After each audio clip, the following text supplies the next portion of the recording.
استغفر شيء واوري سميع الله ظهير.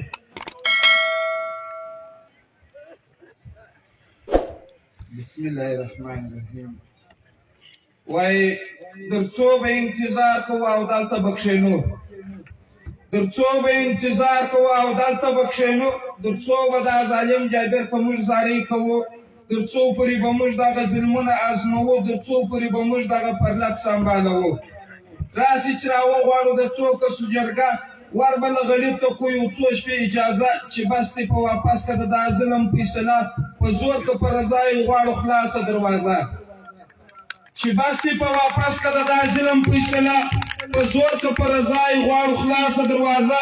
که چیرې له غړي ته ټولو ورکړل اجازه، سکرټري به بیا پر وکړي یوه پټه مشوره، ګوګی به ور روانه کړي یوه د اشټانګه. سمت به ورسره یې شین به جنګ ور جوړوي، ګوګی به خطایي ټکان پر دوی باندې کوي، ملیشه به په ټکانو کې ځانونه پټوي، ګوګی به ښوېدلی ښکنځل به ډېر کوي. ملیشه به په ټکانو کې ځانونه پټوي، ګوګی به ښوېدلی ښکنځل به ډېر کوي. لس کسه ملیشه به بیداري ډېره کوي، ډېر به یې په سوچ کې کمانډر به ټینګوي. لس کسه ملیشه به بیداري باندې کوي، ډېره به یې په سوچ کې کمانډر به ټینګوي، کمانډر به یې بیداره په مانده کې به راځي، د اسانو لغړیان به د خیمو څخه ورولي. کمانډر به یې بیداره په مانده کې به ورځي، د اسانو لغړیان به د خیمو څخه ورولي.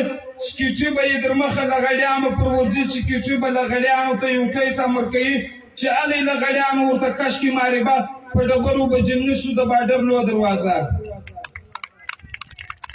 لغړیان به هم پر وکړي یوه مسته ماربه، لغړیان به هم پر وکړي یوه مسته ماربه، تر کیلې به یې اړولي تورمخې ملیشه.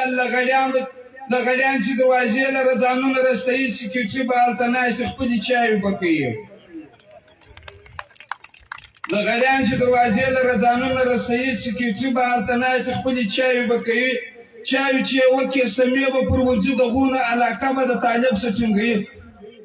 طالبان دغونه علاقه به د طالب څخه ټینګوي، طالبان به یې ژر ټینګي، کندهار له به یې وړي، دوی به ډېر خوشحاله وي چې کار نه رالري.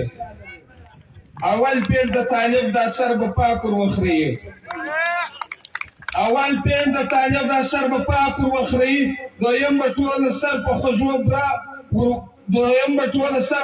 برا ور ولړي، دریم به دواړه لاس د شا ټیټ ور وتړي، څلورم به یې ولمر ته وموچانو ته یږدي.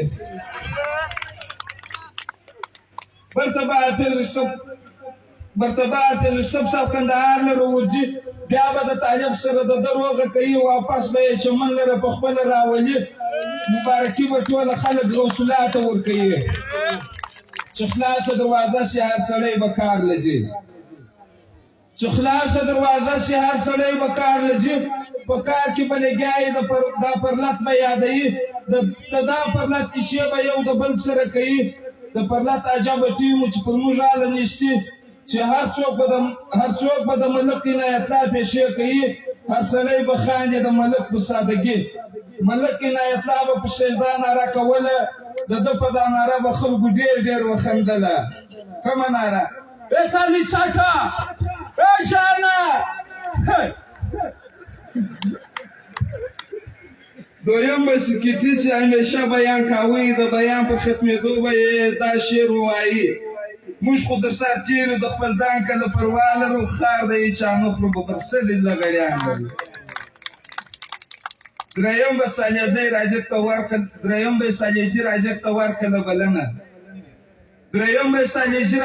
ورکړله بلنه، ده به د یوله په سمیش کول ستاینه، په خدای که دې پرېږدم. بیا به ونمبردم له اودو خالق سني، شتېله چې به راغلې ده به وویل دستي زه درته کوم یو څلور دانې نارې، جواب یې په زوره چې غږ داسې د کیلې: المدد المدد. اخري نمبر به و د لغړي غوث الله جان، بلنه به یې ورکړه، ټوله خلک و حیران. ویډیو به یې کولې، ورته ناست به و ځوانان، راویښ به کله خلک شروع به سو بیان. أعوذ بالله من الشيطان الرجيم بسم الله الرحمن الرحیم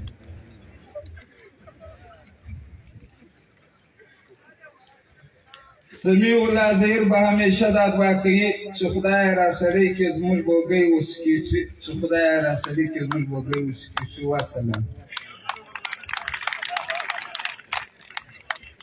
ډیره مننه دا سمیع الله ظهیر څو تاسو خپل شعر واوروئ